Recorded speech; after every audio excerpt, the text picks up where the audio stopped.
우공이산 10분 요약. 오늘은 제27화 지치지 않고 끝내 애쓴다면 태도에서 드러나는 진심이 스며들어 결국엔 흠뻑 적시는 힘이 생길 것이라 믿는다입니다. 더불어민주당의 정책위 상임부의장인 임광현 의원이 금융투자소득세 보완 패키지 6법을 발의하자 민심의 분노는 극에 달했습니다. ISA 연 납입금 한도를 2천만 원에서 3천만 원으로 늘리고 해외 주식 직접 투자를 허용하는 내용이 담기게 되면서 국내 주식 투자에는 양도세를 물리고 해외 주식 투자는 규제를 완화하냐며 반발이 나오고 있습니다. 국부 유출을 유도하는 안을 어떻게 국회의원이 제시할 수 있느냐? 부동산에 투자한 사모펀드의 수익에 대한 세율이 기존 최고 49.5%에서 27.5% 혹은 22%로 깎이게 되는데 이거에 대한 해명은 왜 쏙 빼놓는 것이냐? 24일에 민주당에서 금투세 토론을 하는데 왜 금투세 유예 의견을 피력하는 이소영 의원이 미국 출장 가는 시기에 일정을 잡았느냐? 금투세에 대한 토론을 할 때 도입과 폐지 양측 의견을 가진 패널이 나와야 하는데 왜 도입 주장하는 패널 위주로 구성해서 토론하는 척 하는 거냐 등등. 민심은 금투세 강행 의지에 대한 다양한 의구심을 쏟아내고 있습니다. 다가오는 추석밥상의 핫 이슈는 바로 금투세가 됐습니다. 제명세로 불리는 금투세가 내년 1월 강행되면 어떤 나비 효과를 불러일으킬지, 정치인들은 왜 한국 증시 살릴 생각은 못하고 자신의 이득만을 추구하며 국민을 위한다는 거짓 프레임을 내세우는지, 이런 답답한 이야기들이 우리 추석밥상을 가득 채울 것 같은데요. 그간 금투세 도입과 빌런인 친문수박 그리고 그 뒤에 이득을 챙길 사모펀드, 이 연결고리에 대해 알리고 시민들의 의식을 깨워온 박순영의 우공이산 TV가 시작한 지 6개월이 지났습니다. 지난주 제27화 지치지 않고 끝내 애쓴다면 태도에서 드러나는 진심이 스며들어 결국엔 흠뻑 적시는 힘이 생길 것이라 믿는다에서는 우공이산의 6개월의 여정을 짚어봤는데요. 우공이산 TV 금요일 라이브 스트리밍 자체가 3-4시간으로 긴데다 내용이 어려워서 이걸 많은 분들께서 이렇게 빠르게 받아들여 주실 거라 생각을 못했습니다. 처음에는 사모펀드라는 말 자체도 생소하고 금융투자소득세 등 세금 체계에 대해서 설명을 해도 쉽게 알아듣기도 어려운데 이게 여론의 중심이 될 거라고는 생각하지 못했습니다. 그런데 단 6개월 만에 산은 조금씩 움직였습니다. 박순영 작가님의 우공이산 TV는 정치와 경제, 인문학, 철학, 대중문화까지 우리 모든 사회의 모든 것들을 아우르는 본격적인 양파 구국방송인데요. 우공이산은 노무현 전 대통령의 애칭 노공이산 때문에 유명해진 사자성어입니다. 노 전 대통령, 즉 노공이 산을 옮긴다는 뜻으로 어떠한 곤란도 두려워하지 않고 굳센 의지로 밀고 나가면 못 해낼 일이 없다. 산을 옮길 수 있다라는 뜻입니다. 노 전 대통령은 2003년 6월 취임 100일 기자회견에서 거창한 구호보다 우공이산의 심정으로 국정 운영에 임하겠다고 발언하기도 했습니다. 세상을 바꾸는 힘, 용기, 하나된 마음, 이것이 바로 우공이산의 정신입니다. 노 전 대통령은 우공이산의 신념과 용기를 갖고 추진하면 세상은 바뀌게 되어 있다며 굳은 신념을 갖고 국정을 이끄셨고 묘비 명예도 쓰여 있듯이 민주주의 최후의 보루는 깨어있는 시민의 조직된 힘이란 걸 강조해 주셨죠. 박순영 작가도 이러한 노무현 정신을 계승해서 깨어있는 시민과 깨어있는 투자자를 양성하겠다는 원을 가지고 우공이산 TV를 개국했습니다. 박 작가님은 우공이산의 자세는 지치지 않고 끝내 애쓴다면 태도에서 드러나는 진심이 꾸준히 스며들어 결국엔 흠뻑 적시는 힘이 생길 것이라고 믿는 것이라고 말씀하셨는데요. 사실은 이 말은 뉴진스 돌풍을 일으킨 민희진 어도 대표가 했던 말입니다. 이 민 대표님의 어록이 우공이산의 정신과 자세와 같아서 박 작가님도 매우 공감하고 계신 건데요. 그리고 또 하나 산을 옮기려면 꼭 필요한 것이 있습니다. 그게 뭘까요? 박순영 작가님은 우공이산의 고사를 가지고 와주셔서 이야기해 주셨는데요. 다시 한번 볼까요? 북산에 우공이라는 90살 된 노인이 살고 있었어요. 그런데 노인의 집 앞에는 넓이가 700리, 만길 높이의 태행산과 왕옥산이 가로막고 있어 생활하는 데 무척 불편했습니다. 그러던 어느 날 노인은 가족들에게 말하길 우리 가족이 힘을 합쳐 두 산을 옮겼으면 한다. 그런데 그러면 길이 넓어져 다니기에 편리할 것이다 라고 했죠. 가족들은 반대했습니다. 하지만 노인은 자신의 뜻을 굽히지 않고 다음 날부터 작업을 시작했습니다. 우공과 아들, 손자는 지게에 흙을 지고 발해 바다에 갖다 버리고 돌아왔는데 꼬박 1년이 걸렸죠. 이 모습을 본 이웃 사람이 이제 머지않아 죽을 당신인데 어찌 그리 무모한 짓을 합니까? 하고 비웃자 내가 죽으면 내 아들, 그가 죽으면 손자가 계속할 것이오.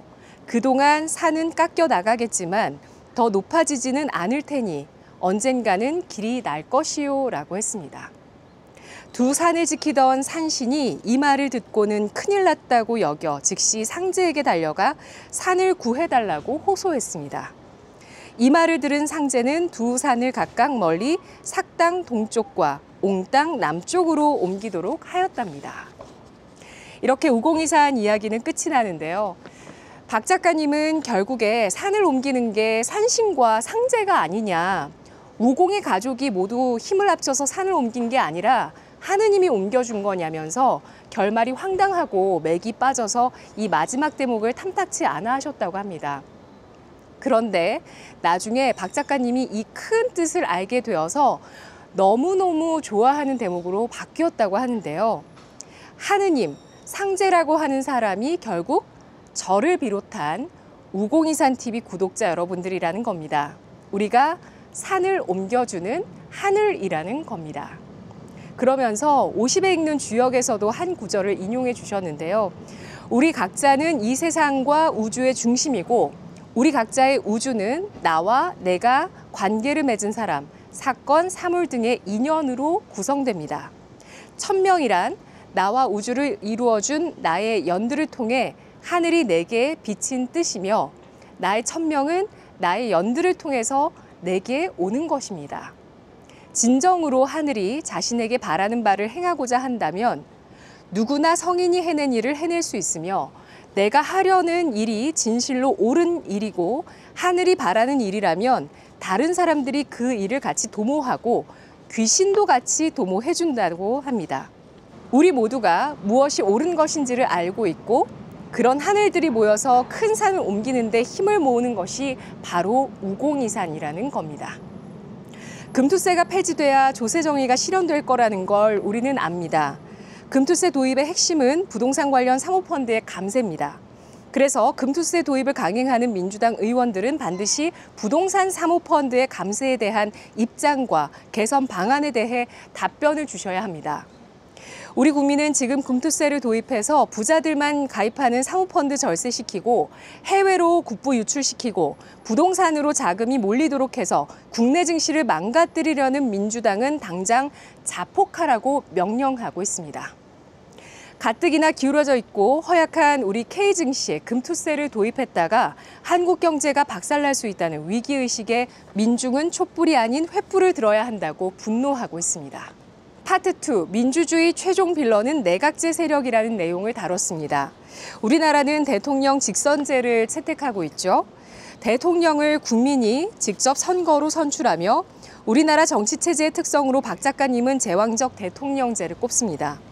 국민이 선출한 대통령과 국민이 1대1 거래를 하는 것이고 국회의원은 거수기이자 지도자 후보로만 존재합니다. 따라서 국정 운영에 대한 책임은 대통령이 지고 국회의원은 책임이 뒤따르지 않습니다. 의원 내각제는 의회로부터 나온 총리가 행정부 수반으로서 내각을 구성하고 정부를 운영하며 의회는 내각 불신임권을 행사함으로써 국정에 대한 책임을 물어 내각을 해산할 수 있습니다. 박순혁 작가는 우리나라 정치는 대통령과 야당 대표에게 국민이 책임을 지우는 특징이 있는 제왕적 대통령제인데 그래서 우리나라는 대통령이라는 하나의 인물, 그리고 보수 혹은 진보, 당 그 자체를 뽑는 선거를 하며 그게 우리 국민이 원하는 정치판이라는 겁니다. 그리고 실제로 관료 중심 사회이며 이것이 민주주의의 핵심이자 원칙, 본질이라고 보고 있는데요. 이것이 우리나라에서 학벌이 중요한 이유이기도 하고요. 실무를 하는 관료들, 고시를 통과한 인재들이 실권을 쥐고 있기 때문입니다. 학벌이 기회의 사다리인 이유도 바로 이겁니다. 박 작가님은 국회의원 입장에서는 책임질 필요는 없지만 대표나 대통령의 줄을 잘 서야 살 수 있는 처지에서 내가 좀 더 실권을 쥘 수 있는 쪽인 의원 내각제를 원한다면서 사모펀드의 세력은 국회의원, 좀 더 나아가 의원 내각제 개헌 추진 세력과 연결돼 있다고 판단했습니다.